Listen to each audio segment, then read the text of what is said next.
জেলা যুব দলের উদ্যোগে শারদীয় দুর্গা পূজার যে উৎসব চলছে তার চলমান যে আমাদের একটা প্রক্রিয়া চলছে, যে আমরা প্রত্যেকটা পূজা মণ্ডপ পরিদর্শন করছি, চেষ্টা করছি প্রত্যেকটাতে যেতে, যে তারা সনাতন ধর্মাবলম্বী, তারা কোনো অসুবিধার মধ্যে আছে কিনা বা তাদের কোনো প্রয়োজনীয়তা আছে কিনা, তাদের কোনো সহযোগিতার দরকার আছে কিনা, তারই অংশ হিসেবে আজকে সকাল থেকে আমরা পুঠিয়া দুর্গাপুরে বিভিন্ন মণ্ডপে গিয়েছি। আজকে এই এখন নহাটা রাজধানী নহাটা পৌরসভার 4 নম্বর ওয়ার্ড, এই ওয়ার্ডের যে পূজা মণ্ডপ আমরা পরিদর্শন করবো। তার আগে এই বৈঠকে উপস্থিত আপনাদেরই প্রিয় মানুষ, আমার মুর্তুজা চাচা এবং আরেকজন 3 নম্বর ওয়ার্ডের কাউন্সিলর সবাই নেতৃত্ব, আপনাদের প্রিয় মানুষ মাসুদ পারভেজ, এবং আমার সাথে আছে যুব দলের আমার বন্ধু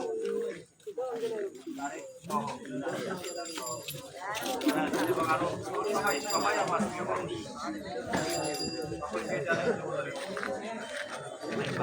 দলের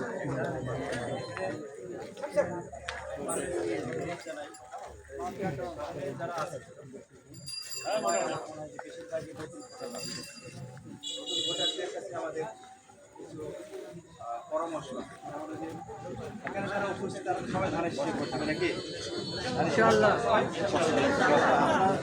ভোটার আছি আমরা ধানের শীষে ভোট দিব, পাশাপাশি যারা নতুন ভোটার, এটা কিন্তু ভোটটা কিন্তু একটা অনেক মানে আনন্দের একটা বিষয়, উৎসবের বিষয়। আমার খুব ভালো মনে আছে, আমি যখন অ্যাডমিশন দেব সেই সময় 2001 সালে আমি প্রথম ভোট ধানের শীষে প্রথম ভোট যখন আমি দিই, তখন আমি রাজশাহী থেকে, আমার ভোট ছিল গ্রামে, ওইখানে ভোট দেওয়ার পরে মনে হয়েছে যে কখন রেজাল্ট করে আমার ধানের শীষ বিদায় লাগতেছে, আমার প্রথম ভোট দিয়েছিলাম।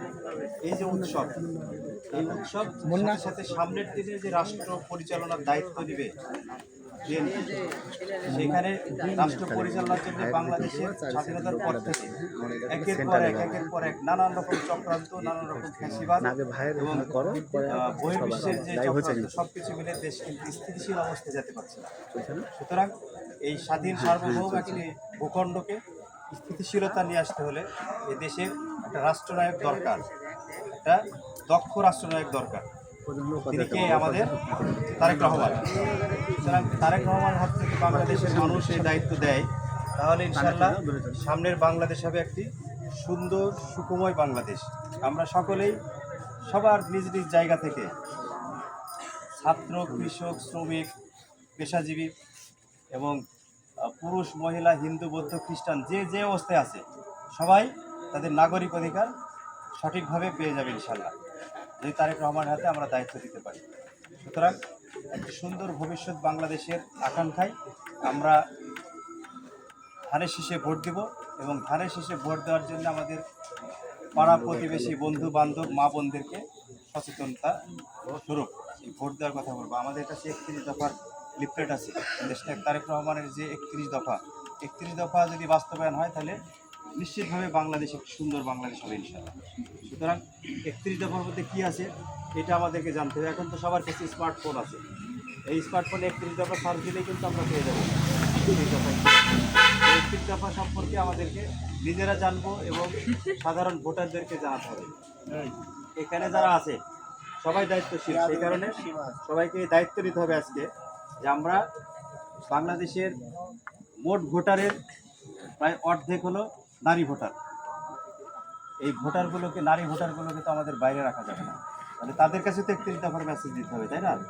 তাহলে আমরা যদি যেতে না পারি, তাহলে আমাদের মা আছে, বোন আছে, খালা আছে, বউ আছে, তাহলে তাদেরকে দিয়ে আমরা মহিলাদের কাছে 31 দফা পৌঁছাবো। দায়িত্ব নিব আমরা সবাই, এই দায়িত্ব নিতে হবে। আর আমরা নিজেরা যেন কোনো অপরাধ অপকর্মে জড়িত না হই, এদিকে খেয়াল রাখতে হবে। কারণ আমি বিএনপি করি, আমি যুবদল করি, আমি যদি একটা অপরাধ করি তাহলে সেটা শুধুমাত্র আমার ব্যক্তির উপরে থাকে না, এটা যুবদলের উপরে বর্তায়, এটা আমার দলের উপরে বর্তায়। সুতরাং আমি ব্যক্তিগতভাবে অপরাধ করে দলকে যেন আমরা কেউ বিভ্রান্তির মধ্যে ফেলতে না চাই, এটা খেয়াল রাখতে হবে। সবাইকে এটা খেয়াল রাখতে হবে যে আমার চলা বলা এবং আচার আচরণে মানুষ যেন দুঃখ কষ্ট না পায়, মানুষ যেন আমাদের কাছ থেকে বিমুখ না হয়, আমাদের মানবিক ব্যবহারের দিয়ে যেন মানুষ আমাদের সামনে আসে, আমাদের অনুসারী হয়। মানুষকে আমাদের ব্যবহারের মাধ্যমে আমাদের অনুসারী করতে হবে। ধানের শীষের প্রতি মানুষকে কী করতে হবে? সমর্থন বাড়াতে হবে। আমার যদি এই ওয়ার্ডে যত ভোটার ছিল তার মধ্যে আমার 60% ভোট ছিল ধানের শীষের, সামনের ভোটে যেন আমরা 80% করতে পারি, তা আমরা যেন 100% করতে পারি, এই আকাঙ্ক্ষা আমাদেরকে জাগাতে হবে। যেহেতু আদান হচ্ছে, আমি আর বক্তব্য দীর্ঘায়িত করবো না। সকলকে ধন্যবাদ। আমরা একটা সুন্দর সার্বভৌম শান্তির বাংলাদেশের অপেক্ষায় দেশনেত্রী তারেক রহমানের নেতৃত্বে আমরা সকলেই এই দেশ গড়ার অঙ্গীকার রাখার প্রার্থনা করে এই আজানের মুহূর্তে আমি আমার বক্তব্য শেষ করছি। আসসালামু আলাইকুম। বাংলাদেশ জিন্দাবাদ, বাংলাদেশ জাতীয়